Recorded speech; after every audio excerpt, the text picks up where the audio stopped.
All right, so for number one, you can begin either with the copper manufacturer's revenue or the zinc manufacturer's revenue, doesn't matter. So we start with the fact that their revenue will be the price of copper times the amount of brass, since 1 unit of brass requires 1 unit of copper. Right? Note also that the price of brass is the sum of the price of copper and zinc. So here we have the expression. This part comes from the demand function, right? That's the quantity of brass demanded. And here's the price of brass, since the price of brass is the sum of the price of copper and the price of zinc. So that's the quantity demanded of brass, which is also the quantity demanded of copper. And that quantity times the price of copper is the revenue from copper. So we can get the marginal revenue by taking the derivative of this with respect to PC.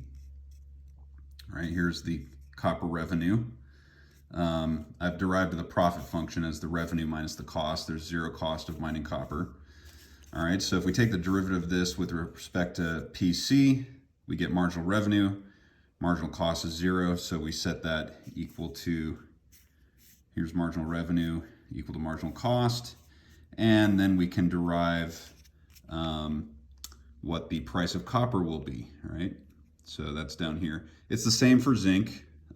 Zinc has the same exact revenue problem or revenue function, and therefore marginal revenue is the same. You just swap PC here for PZ and here as well. Okay, so they're going to have the same basic maximization problems. And from those two here, 1 and 2, we can rearrange them to get PZ and PC.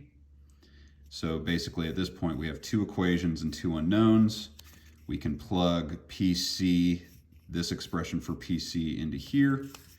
All right, so that we only get PZ and nothing else, and that allows us to solve for PZ, which is 150. We can plug that back into here to solve for PC, which is also 150.